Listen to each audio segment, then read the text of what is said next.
আসসালামু আলাইকুম সবাইকে, কেমন আছেন? আজকে পহেলা বৈশাখ, নববর্ষের শুভেচ্ছা সবাইকে। এটা বাংলা নববর্ষের শুভেচ্ছা। আর আজকে সকালে আমরা একটু ডিফারেন্ট টাইপ খাবার ব্রেকফাস্ট হিসেবে খেয়েছি, বাট সেটার ভিডিও নেওয়া হয় নাই। পান্তা খেয়েছি আমরা, আলু ভর্তা, ডাল ভর্তা, আর হচ্ছে ভাজা মাংস, যেটাকে অনেকটা কালাভুনার মতো করে ভেজে নিয়েছি। এটা অবশ্যই খায় না, কিন্তু আমার যেহেতু ছিল সেহেতু আমি সেটা করেছি। এবং সত্যি পান্তা ভাত দিয়ে এরকম মানে ভাজা ভাজা মাংস দিয়ে খেতেও কিন্তু অসাধারণ লেগেছে। আর ছিল পেঁয়াজ মরিচ ধনেপাতা দিয়ে একটা ভর্তা। তো এটা ঈদ রান্নার একটা ভিডিও। ঈদে তো অনেক রকম রান্না করা হয়েছে, কিছু ভিডিও নেওয়া হয়েছে, কিছু ভিডিও নেওয়া হয়নি। আর প্রচণ্ড গরম।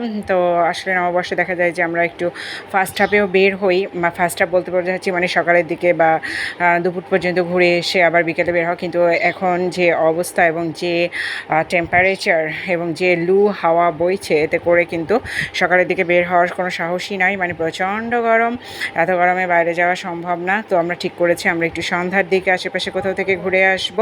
তো আজকে আমার সিম্পল সব ভর্তা ভাজি এইসব দিয়েই হচ্ছে রান্নাবান্না, একদম ভাজি ভর্তা ভাত, মানে বাঙালির ঐতিহ্য দিয়ে আছে আমার রান্না। আর ঈদের রান্নায় আমি এখানে একটা সেমাই রান্না করতেছি। সেমাইটা হচ্ছে আমি শুকনো করে হয়তো রান্না করব। আর ওই পাশে আমি গ্রিলের প্যান বসিয়েছি, ওখানে আমি তন্দুরি চিকেনগুলো ভেজে নেব। এই তান্দুরি চিকেন দিয়ে বাচ্চারা সকালে পরোটা খেয়েছে, ঈদের দিন সকালে ছিল আর কি সেটা। তো পরোটার সাথে তান্দুরি চিকেনটা বেশ মানে ভালো লাগে খেতে। আর একদম গরম যেহেতু ছিল, সেহেতু মানে যে কোনো খাবারই দেখবেন যে গরম খেতে কিন্তু একটু বেশি ভালো লাগে। যেমন গরম ভাতের সাথে যেমন ভর্তাটাও বেশ ভালো লাগে। আর একইভাবে ঠিক সেরকম গরম পরোটা মাত্রই সেঁকেছি।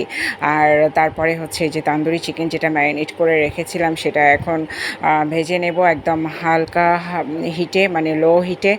আর এটাই হচ্ছে একটা ধৈর্যের পরীক্ষা। আর ইব্রাহিম তো বারবার নক করে যাচ্ছিল যে কখন হবে। সে অন্য কোনো কিছুই খাবে না। কয়েক রকমের সেমাই রান্না, নুডলস রান্না হয়ে গিয়েছে, কিন্তু তারপরে সে কোনো কিছুই খাবে না। সে জাস্ট ওই তান্দুরি চিকেনটাকে দিয়েই পরোটা খাবে, এই অপেক্ষায় সে বসে আছে।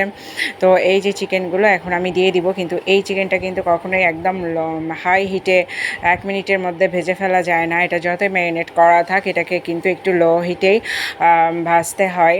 তো এইটা হচ্ছে সমস্যা। আর ছেলে বিরক্ত করে শেষ করে দিয়েছে। আমি জানতাম ও এটা খাওয়ার জন্য ক্রেজি থাকবে, আর এই কারণেই আমি এটা ঈদের আগের দিন রাত্রে ম্যারিনেট করে রেখে দিয়েছিলাম এবং ওভারনাইট এটা ফ্রিজে রেখে দিয়েছিলাম ম্যারিনেট করার জন্য। আর সকালে ম্যারিনেট করে দেখা যাচ্ছে যে এটা রেডি করতে আমার আরও দেরি হয়ে যেত। তো এখন এই ভাজতে যতক্ষণ সময় লাগে, তো অলরেডি আমার মোটামুটি নাস্তা আইটেমগুলো হয়ে আসতেছে একে। আর ওই চুলাটা তো এখন একদম বন্ধ হয়ে গেল, কারণ হচ্ছে ওটা ওই তান্দুরির জন্যই রেখে দিতে হবে, কারণ এটা লো হিটে একটু দীর্ঘ সময় ধরে হবে। আর ইব্রাহিমকে তো আমি বারবার বলতেছি একটু নুডলস খাও, বা একটু লাচ্ছা সেমাই খাও, বা একটু খিল সেমাই, বা অন্য যেরকম আইটেমগুলো করেছি, দই বড়া, ও কিছুই খাবে না। ও পরোটা দিয়ে ওই গ্রিলই খাবে। তো আর কি, বাচ্চাকে মাঝে ঠিক করছি, রান্না করছি, আবার দেখছি। মানে ঈদের দিনের ব্যস্ততাগুলো তো আসলে মানে ভিন্ন রকম। আসলে মানে কোনো কাজের শেষ নাই, সারাদিন ননস্টপ কাজ চলতেই থাকে, একটু পর এটা সেটা। তারপরেও নিজের জন্য একটু সময় বের করেছিলাম দুপুর থেকে। তো দুপুরে মেহমান আসলো, যখন মেহমান আসাতে আরও একটু হলো। আসলে এসবই ঈদের আনন্দ, যে রান্নাবান্না করব, মেহমান আসবে, আমরা যাব, মেহমানদারি করব এবং নিজেও মেহমান হব। মানে এই সব কিছুই আসলে একটা অন্যরকম আনন্দ, ঈদের আনন্দ, যেটা মানে বলে বোঝানো যাবে না। এটা সত্যি উপলব্ধির বিষয়। তো আমার চিকেনগুলো হচ্ছে, ভালো থাকো।